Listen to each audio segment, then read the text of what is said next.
The book Who Stole My Pension by Robert Kiyosaki and Edward Seidel focuses on teaching us all we need to know to protect our retirement security.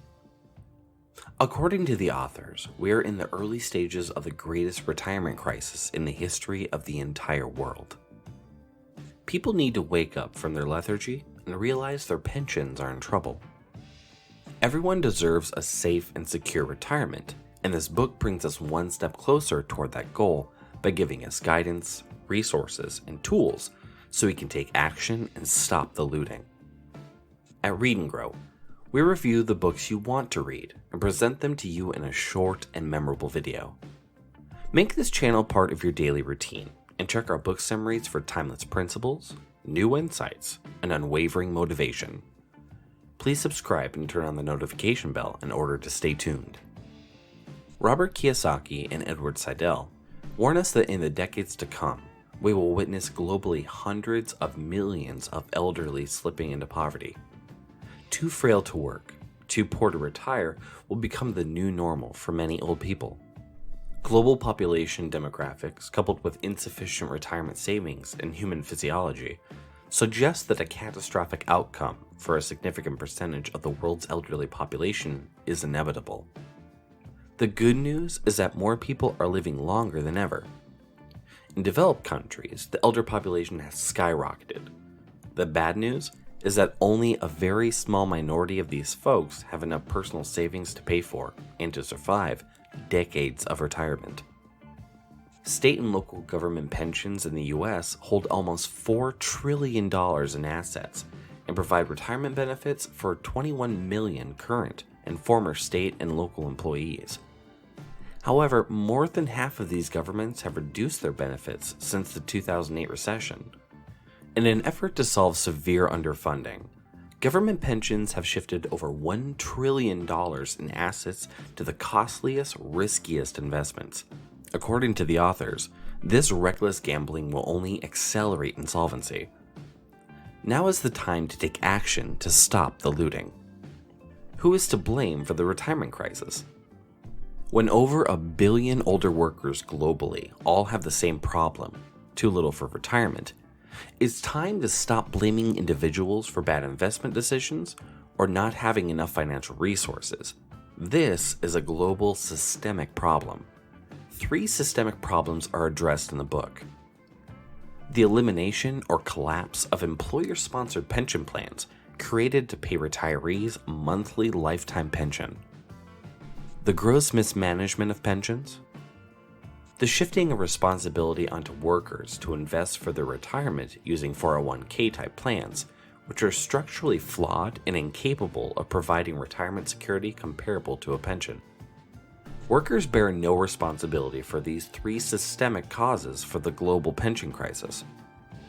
Kiyosaki and Seidel point out that the fundamentals of pensions are easy to understand. There are 3 components to the health of a pension. 1. Money in. How much money goes into the pension pot, contributions. 2. Money invested. How the money in the pot is managed or invested over a worker's years of employment. 3. Money out. How much money is paid out of the pot, benefits. If any of the above 3 drivers of a pension health is wrong, then the pension may falter or fail. Likewise, there are 3 ways to fix a failing pension. 1. Put more money in the pot. 2. Invest the money in the pot better. 3. Pay less out of the pot. The authors explain why putting more money in the pot usually won't work and why cutting benefits to workers rarely works too.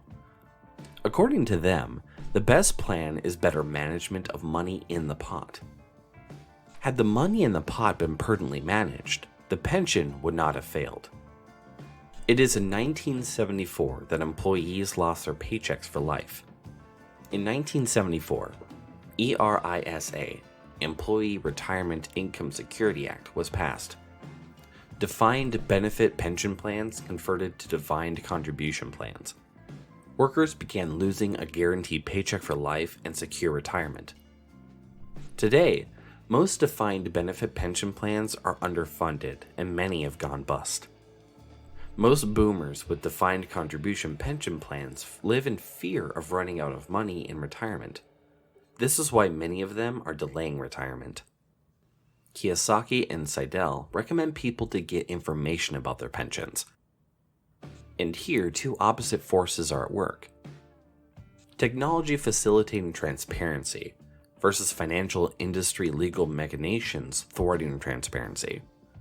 In the US, all state and local government pensions today have websites that disclose key information to the investments, such as asset allocation, performance, investment managers, and fees. All pension shareholders should visit these websites and learn as much as they can. Likewise, regular meetings of state and local pension boards are generally open to the public. For participants in America's private or corporate pensions, the federal statute, ERISA, requires plan administrators to give participants in writing the most important facts they need to know about their retirement plans, including plan rules, financial information, documents on the operation and management of the plan. Being proactive is the best way to keep your pension and the board honest. But your pension is becoming less transparent. Why? In recent decades, pensions globally, in hopes of boosting investment returns, have shifted assets away from highly transparent traditional investments, such as publicly traded stocks and bonds.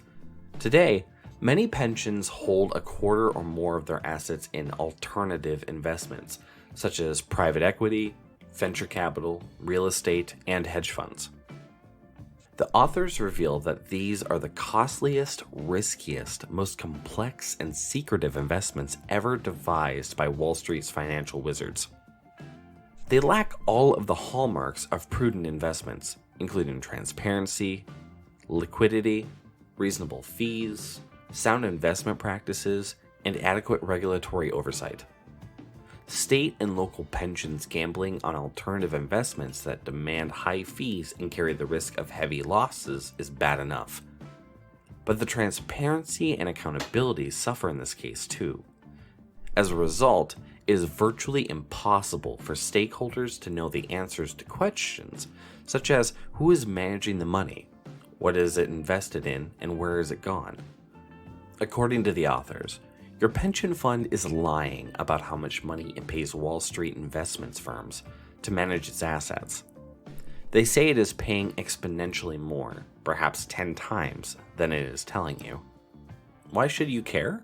Because the more your pension pays Wall Street, the worse its net after fees investment performance is, and the less it has to pay you. Predicting the biggest crash in world history, Kiyosaki supposes that it can start when all the public employee pension funds want to get out of the shadow banking system at the same time. It's tough to say what will trigger it. It could be a military war, a trade war, or a small country declaring bankruptcy and defaulting on its debt. The authors claim that 60% of all corporate pensions, and likewise many public government pensions in the US, are not audited annually by independent certified public accountants. For your protection, you need to find out whether your pension has ever been audited. One thing is certain: doing nothing, sitting back, confident your pension check is in the mail is not an option. That's a risk you can't afford to take. Who Stole My Pension will surely prompt you to take some kind of action. If you enjoyed this video, you're sure to like our summary of Fake, another eye-opening book by Robert Kiyosaki. Thank you for watching. Please check our channel for more videos like this. Tell us in the comments, what is your favorite book? Can't get enough of reading? Find us on Facebook at facebook.com/readandgrow1 and also on Twitter at twitter.com/readandgrow1.